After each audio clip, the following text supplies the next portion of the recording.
जयपुर नामक एक छोटे और बेहद सुंदर से गांव में सभी लोग अपनी जिंदगी काफी खुशहाल तरीके से बिता रहे थे। लेकिन अचानक से ठंड का आना गांव के लिए बेहद ही खतरनाक हो जाता है। उस गांव में काफी ज्यादा गरीब लोग रहा करते थे। जैसे ही ठंड आती है तो लोगों के लिए काम बहुत ही मुश्किल हो जाता है।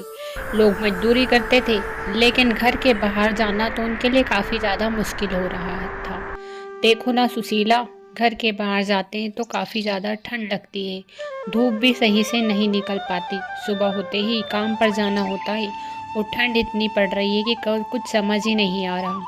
हाँ, ये बात तो आपने सही कही। मेरे लिए तो घर का काम करना ही मुश्किल हो रहा है। मैं मजदूरी पर तो कैसे ही जाऊं। मैंने सोचा था कि मैं आपकी मदद करूंगी। आपके ऊपर काफ़ी ज़्यादा कर्ज है इसीलिए, लेकिन मैं आपकी मदद ही नहीं कर पा रही, क्योंकि गांव में इतनी ज़्यादा ठंड है कि हमारे लिए तो बाहर निकलना मुश्किल हो रहा है। मैं तो सुबह उठती हूँ तो काम मेरे लिए मुश्किल हो रहा है। हाँ, ये बात तो तुम सही कह रही हो, लेकिन मुझे तो काम पर जाना ही होगा। चलो, खाना मैं बाद में खाऊंगा, पहले काम पर चला जाता हूँ, वरना सेठ जी गुस्से में हो जाएंगे। हाँ हाँ, जाइए, वरना फिर से कल जैसे सेठ जी आप पर चिल्लाएंगे। जल्दी जाइए, वरना आपको वहाँ नौकरी से निकाल देंगे। जैसे ही श्याम अपने सेठ के पास जाता है तो सेठ चिल्लाते हुए कहता है, अरे श्याम, तुम हमेशा लेट ही घर आते हो। पता नहीं तुम्हारे लिए काम करना इतना मुश्किल क्यों हो गया है। पहले भी तो तुम काम करते थे, अब तो आलसी हो गए हो। ठंड आ गई है तो इसका मतलब ये थोड़ी है कि तुम काम पर लेट आओगे। अरे सेठ जी, आपको तो पता ही है हमारे गांव में कितनी भयानक ठंड पड़ रही है। सुबह उठना मुश्किल हो रहा है, काम पर आना मुश्किल हो रहा है, ठंड से हाथ कांप रहे हैं। मुझे तो कुछ समझ ही नहीं आ रहा कि मैं काम कैसे करूं। घर चलाना भी हमारे लिए मुश्किल हो रहा है। अरे, ठंड आ गई है तो इसका मतलब ये थोड़ी है कि मैं तुम्हें पगार भी दूँ और काम भी ना करवाऊँ। तुम काम करोगे तभी पगार मिलेगी, और अगर कल से तुम लेट आए ना तो देख लेना, मैं तुम्हें नौकरी पर से निकाल दूंगा। समझ में आया या नहीं? सेठ जी, मुझे सब समझ में आ गया है। मैं कल से जल्दी काम पर आ जाऊंगा। आप चिंता मत करिए। बेचारा श्याम सेठ के कहने पर काम पर लग जाता है। खेतों पर काम करने पर श्याम की हालत काफ़ी ज़्यादा खराब हो रही थी, क्योंकि उसे काफ़ी ज़्यादा ठंड लग रही थी। हे भगवान, कितनी भयानक ठंड है।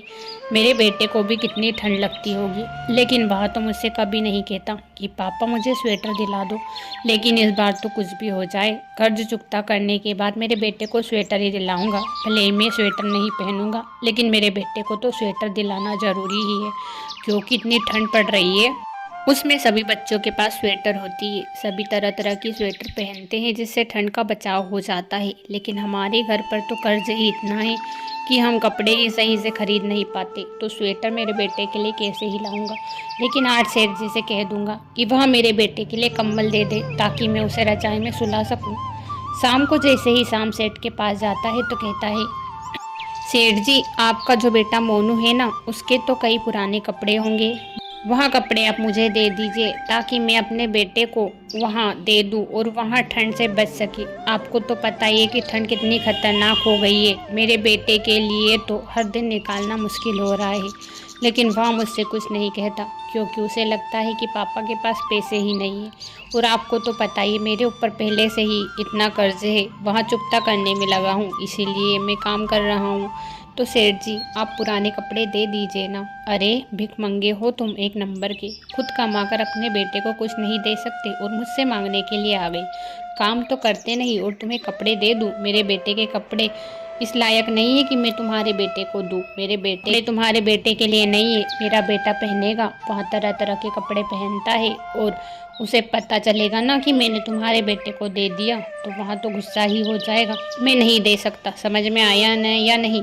सेठ जी की पत्नी तुरंत कहती है, ए जी, सच में मोनू के काफ़ी ज़्यादा कपड़े पड़े हैं। आप इसे दे दोगे तो क्या हो जाएगा? बेचारे को थोड़ी राहत मिलेगी। उसका बच्चा ठंड से काँप रहा होगा। ठंड के मारे आपको तो पता ही है कितनी ठंड हो रही है, और ठंड अब स्वेटर के बिना निकालना तो मुश्किल हो रहा है। दिन भर इतनी ठंड होती है, फिर वहाँ स्वेटर नहीं पहनता, बच्चे को ठंड लगती होगी ना। आप स्वेटर दे दीजिए, इसमें क्या हो जाएगा। भाग्यवान, तुम तो चुप ही रहो। तुमसे कहा ही किसने है कि तुम बोलो। सारा घर इन गरीबों पर लुटाने पर तुली रहती हो। मुझे तो समझ ही नहीं आता कि तुम एक माँ हो कि क्या हो। अरे मैं ऐसा नहीं कह रही, लेकिन वह पुरानी है, मोनू पहनता ही नहीं है, इसीलिए कह रही हूँ कि दे दो। वो मुझे भी पता है, लेकिन मोनू को पहनने के लिए तरह तरह की स्वेटर चाहिए। तो मैंने उसको दे दी ना और उसको पता लग गया तो वह मुझे पर गुस्सा करेगा। मैं नहीं दूंगा। सेठ श्याम को अपने बेटे की स्वेटर देने से साफ इनकार कर देता है। उदास मन से श्याम घर लौटता है और अपनी बीवी से कहता है, ठंड का कहर बहुत ही बढ़ गया है। गांव में इतनी ज़्यादा ठंड पड़ रही है ना कि निकलना मुश्किल हो रहा है। हमारा बेटा कहाँ है? वो तो स्वेटर भी नहीं पहनता, उसे ठंड तो लगती ही होगी ना। हाँ, वो तो दिन भर धूप में ही बैठा रहता है। रात को जब घर आता है तो मैं अलाव जला लेती हूँ, उसी में बैठा रहता है। उसने मुझसे कहा भी था कि माँ मुझे स्वेटर चाहिए। मैंने उससे कह दिया था कि हमारे पास इतने पैसे नहीं हैं, हम स्वेटर नहीं ला सकते, इसीलिए उसने फिर मुझसे दोबारा कोई भी चीज़ नहीं मांगी। अरे तुम उसे ऐसे मना मत किया करो। हमारे पास पैसे नहीं है तो क्या हुआ, हम उसके लिए इतना तो कर ही सकते हैं। मैं कुछ पैसों से उसके लिए स्वेटर ले आऊँगा, क्योंकि ठंड का कहर बहुत ही बढ़ गया है। गांव में इतनी ठंड लगती है, सभी बच्चे स्वेटर पहन कर ही घूमते हैं, लेकिन हमारा बच्चा ही स्वेटर नहीं पहनता। हमारे गांव में तो किसी के पास स्वेटर नहीं है, क्योंकि हमारे गांव में सभी के ऊपर कर्ज है। लोगों के पास पैसे ही नहीं होते, वो क्या स्वेटर पहनेंगे। आपको पता है, आज इतनी ठंड हो रही थी कि पास के ही पड़ोस के चाचा है ना, उनका बेटा जो नन्हा सा था 2 साल का, उसकी मौत हो गई। मुझे तो यहाँ सुनकर बहुत ही बुरा लगा। ठंड में कितने बच्चों की जान जा रही है ना, ये ठंड भी कितनी खतरनाक हो रही है। हाँ हाँ, ये बात तो तुमने सही कही। बाहर जाते हैं तो हवा खतरनाक चलती है और अंदर आते हैं तो घर में भी ठंडी लगती है। मुझे तो कुछ समझ ही नहीं आ रहा कि मैं क्या करूं। काम करना मुश्किल हो रहा है, वहीं पर मुझे अपने बेटे की भी चिंता हो रही है कि कहीं उसे कुछ ना हो जाए इस ठंड में। अरे अरे, ऐसी बात क्यों सोचते हो? हमारे बेटे को कुछ भी नहीं होगा, उसके लिए तो मैं अलाव जला कर ही रखती हूँ। आपको पता है, जब भी घर आता है ना तो उसके लिए मैं लकड़ियाँ इकट्ठा कर कर रखती हूँ और अलाव जला देती हूँ, जिससे उसे ठंड से राहत मिल जाती है। वो बात तो तुमने सही कही भाग्यवान, लेकिन तुम्हें तो पता ही है थोड़े ही दिनों में लकड़ी की कमी होने वाली है और ठंड का कहर तो बढ़ता ही जा रहा है। कब तक हम अलाव जलाते रहेंगे? अलाव जलाएंगे तो लकड़ी ख़त्म हो जाएगी, और लकड़ी ख़त्म हो गई तो फिर तो हमारे लिए ठंड का गुजारा करना मुश्किल ही हो जाएगा। अब हम क्या करेंगे? हाँ हाँ, ये बात तुम सही कह रहे हो। अब तुम्हें पता है, मैंने आज सेठ जी से उनके बेटे मोनू की कुछ स्वेटर मांगी थी, लेकिन सेठ जी ने साफ इनकार कर दिया। सेठानी जी ने तो उनसे कहा था कि दे दो, किसी काम की नहीं है, वो रखी ही है, लेकिन सेठ जी इतने कंजूस है कि उन्होंने साफ इनकार कर दिया कि मैं अपने बेटे की स्वेटर तुम्हारे बेटे को नहीं दूंगा, तुम्हारा बेटा इस काबिल नहीं है, और 10 बात सुना दी। सेठ जी तो है ही इतने कंजूस, वरना ठंड में अगर दे भी देते तो क्या दिक्कत हो जाती। दोनों पति पत्नी आपस में बात कर ही रहे होते हैं कि उनका बेटा ठिठुरता हुआ आता है। माँ, मुझे काफ़ी ज़्यादा ठंड लग रही है, आप मेरे लिए अलाव जला दीजिए ना। तुरंत ही उसकी माँ उसके लिए अलाव जलाती है और अलाव के सामने खड़ा हो जाता है। सहारनपुर गांव में अब ठंड का कहर अपने चरम पर था। काफ़ी ज़्यादा ठंडी हवाएं चल रही थी। जहां पर लोग बैठा करते थे वहां पर लोगों ने बैठना भी बंद कर दिया था। लोग घरों में ही रहते थे, वो भी अलाव जलाकर। लेकिन अब तो लकड़ियां भी ख़त्म होने पर आई थी। वहीं पर एक गांव का बुजुर्ग व्यक्ति जो लोगों की काफ़ी भलाई सोचता था, वहाँ 2 लोगों को इकट्ठा करके कहता है, देखो ठंड का कहर काफ़ी बढ़ गया है। मुझे लगता है कि हमें गाँव के भले के लिए कुछ करना चाहिए, गाँव के भले के लिए, ताकि ठंड का कहर थोड़ा कम हो सके। आप कह तो रहे हो, लेकिन ठंड में बाहर निकलना मुश्किल हो रहा है, काम करना मुश्किल हो रहा है, तो फिर हम क्या कर सकते हैं? ठंड से तो हम बच नहीं सकते, और मदद भी करें तो क्या ही कर सकते हैं? किसी के पास कुछ पैसे ही नहीं है तो वो लोगों को कुछ कंबल खरीद कर दे दे। ये बात तो सही कह रहे हो, लेकिन हम एक काम तो कर ही सकते हैं। हम जंगल में जाकर लकड़ियों का इंतज़ाम कर सकते हैं, ताकि गांव वालों को अलाव का इंतज़ाम हो जाए। आपको तो पता ही है कि गांव में लकड़ियां ख़त्म हो गई है। कई घरों में तो अब अलाव भी जलना बंद हो गए हैं, क्योंकि लकड़ियां ही नहीं बची। तो मुझे लगता है कि अब हमें लकड़ियाँ इकट्ठा करके हर घर में पहुंचानी होगी, ताकि लोग अलाव जला सके और ठंड से राहत पा सके। ये बात तो आप सही कह रहे हो, लेकिन आपको तो पता ही है कि हमारे सबके लिए जंगल में जाना कितना मुश्किल होता है। जंगल में कई जानवर भी होते हैं, वहाँ पर हमारी जान कैसे बचाएंगे? हमारे लिए तो मुश्किल ही हो जाएगा जान बचाना। और ऊपर से ठंड का कहर इतना हो रहा है। गाँव में तो थोड़ी कम हवा चलती है, लेकिन जंगल में तो काफ़ी ज़्यादा हवा भी चलती है, और उस हवा में हमारी तो पता नहीं क्या हालत हो जाएगी। वैसे भी लोगों को बुखार ज़्यादा ही आ रही है, क्योंकि ठंड का कहर ही इतना है। हाँ, ये बात तो तुम सब सही कह रहे हो, लेकिन हमें कुछ इंतज़ाम तो करना ही होगा।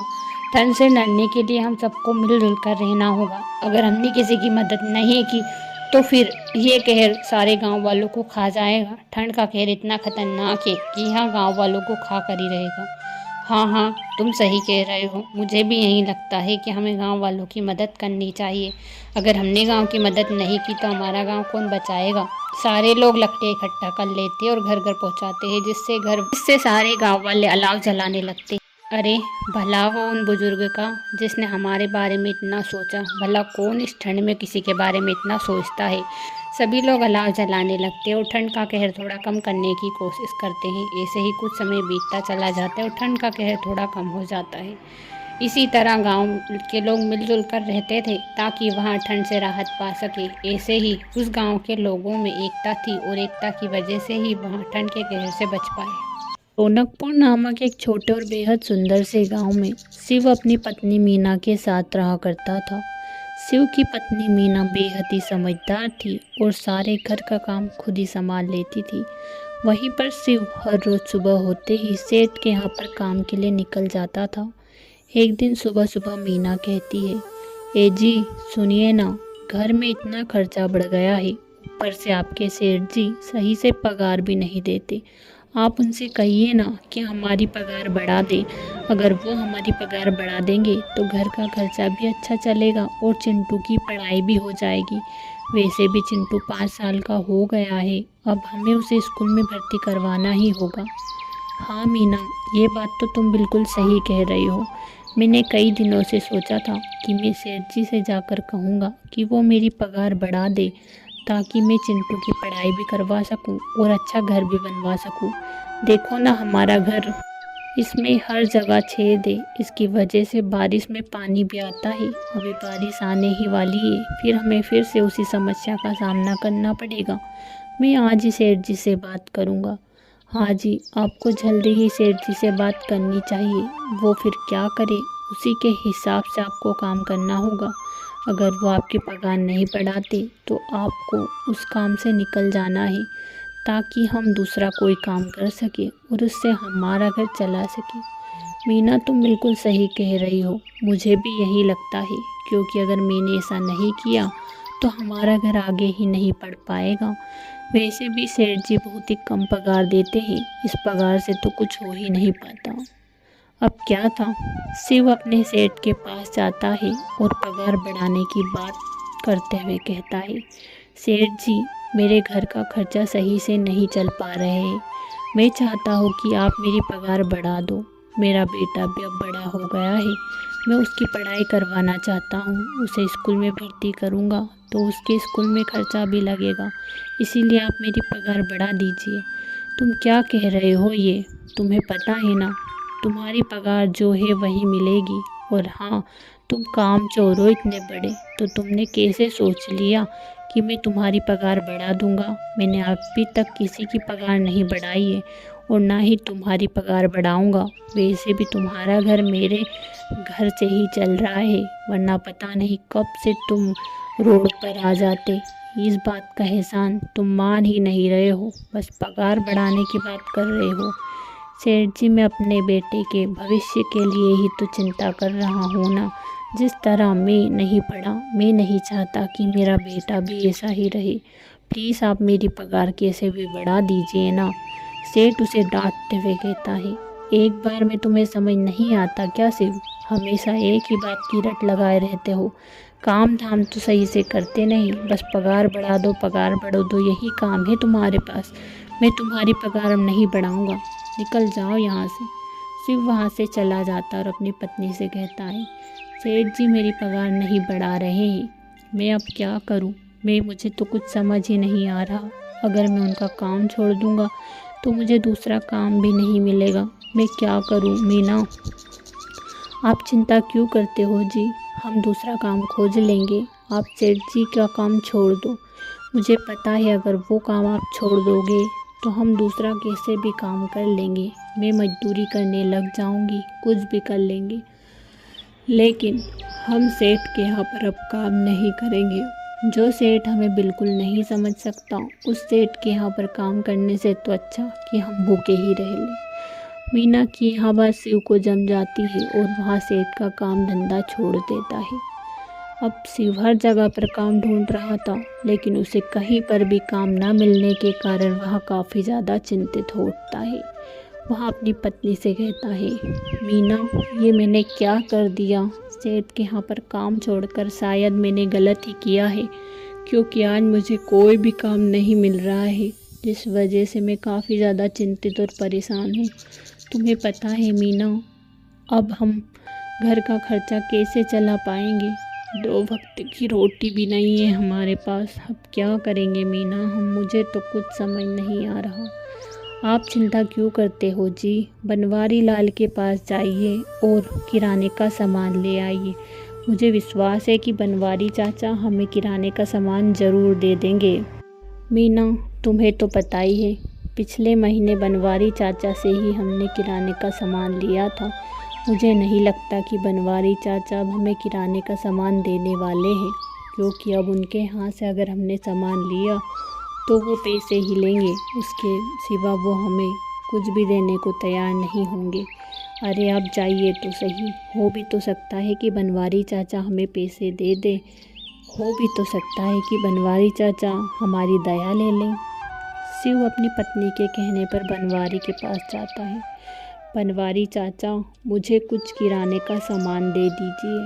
सेठ जी ने मुझे काम से निकाल दिया है, ना ही पगार बढ़ाई थी, इसीलिए मेरे घर में अभी कुछ नहीं बचा है। मैं चाहता हूँ कि आप मुझे किराने का सामान दे दो, ताकि उस किराने का सामान से मैं अपने घर का गुजारा चला सकूँ। अरे शिव, तुमने पिछले महीने ही मेरे किराने का सामान के पैसे नहीं दिए हैं, तो मैं तुम्हें इस महीने किराने का सामान कैसे दे सकता हूँ? तुम्हें तो पता ही है, सारे गांव वाले मुझसे उधार करते हैं और अपनी उधारी चुकता भी नहीं कर पाते। इसे तो मुझे ही घाटा हो रहा है। मैं तुम्हें किराने का सामान बिना पैसे के नहीं दे सकता, क्योंकि मैंने अब ये काम छोड़ ही दिया है। बेचारा शिव उदास मुँह लटकाए अपनी पत्नी के पास आ जाता है। दोनों पति पत्नी काफ़ी ज़्यादा परेशान थे। घर में 2 प्याज पड़े हुए थे। मीना 2 प्याज को देखती और कहती है, कुछ आटा है और 2 प्याज, इनके प्याज के पराठे बना देती हूँ, ताकि ये खा लेंगे और इनका पेट भी भर जाएगा। मैं तो जैसे तैसे भूखी रह लूँगी। मीना जल्दी ही अपने पति के लिए 2 प्याज के पराठे बना देती है, जिसे खाकर शिव खुश हो जाता और कहता है, अरे वाह मीना, तुमने तो इतने कम प्याज में इतने अच्छे प्याज के पराठे बना दिए। मुझे तो यकीन ही नहीं हो रहा, कितने टेस्टी लग रहे हैं। तुम्हें पता है, ऐसे तो बाज़ार में भी नहीं मिलते। इस बात से मीना के दिमाग में एक बात आती है, अरे मुझे लगता है कि मुझे प्याज के पराठे की दुकान खोल लेनी चाहिए। अगर मैंने ऐसा किया तो हमें काफ़ी ज़्यादा मुनाफा हो सकता है। वह अपने पति से कहती है, क्यों ना मैं कल ही प्याज के पराठे की दुकान खोल लूँ, जिससे हमें मुनाफा तो होगा ही, हमारे घर का गुजारा भी चल जाएगा। ये बात तो तुम सही कह रही हो मीना, मैं भी इसमें तुम्हारा साथ दूंगा। कल ना मैं पास के ही जंगल जाऊंगा, वहीं पर कुछ प्याज पड़े हैं जो लोगों ने सड़े थे वहाँ फेंक दिए, उसमें से मैं अच्छे अच्छे प्याज छाट कर ले आऊँगा और तुम प्याज के पराठे बनाकर बेच देना, जिससे हमें काफ़ी ज़्यादा मुनाफा हो जाएगा। दूसरे ही दिन शिव जंगल जाता है और प्याज ले आता है। मीना प्याज के पराठे बनाना शुरू कर देती है और दोनों ही प्याज के पराठे गांव में बेचना शुरू कर देते हैं। पहले दिन से ही मीना की दुकान पर काफ़ी अच्छे ग्राहक आने लगते हैं और तारीफ भी करने लगते हैं। अरे वाह मीना, तुम तो बड़े ही स्वादिष्ट प्याज के पराठे बनाती हो, हमें तो यकीन ही नहीं हो रहा, कब से बनाने लगी हो यहाँ प्याज के पराठे? बस अभी ही बनाने लगी हूँ, आप सबको अच्छे लग रहे हैं तो बस यही काम है हमारे लिए। अब क्या था, मीना हर रोज़ प्याज के पराठे बनाती थी, वह सारे प्याज के पराठे बिक जाते थे। मीना को पहले ही 5 दिन में काफ़ी ज़्यादा मुनाफा हो चुका था। देखिए ना, 5 दिनों में हमें कितना मुनाफा हुआ। इतने तो सेठ जी हमें पगार भी नहीं देते थे, हमें फ़ायदा ही हुआ। कहते हैं ना, भगवान अगर कोई रास्ता बंद कर देता है तो दूसरा रास्ता ज़रूर खोलता है। यहाँ बात सुनकर शिव खुश हो जाता है। दूसरे दिन से वहाँ भी पराठे बेचने में मदद कराने लगता है। दोनों ही पति पत्नी कुछ ही दिनों में काफ़ी ज़्यादा मुनाफा कमा लेते हैं और थोड़े ही दिनों में एक बड़ी सी दुकान खोल लेते हैं। अब धीरे धीरे करके उनका ये बिज़नेस बढ़ता ही जा रहा था।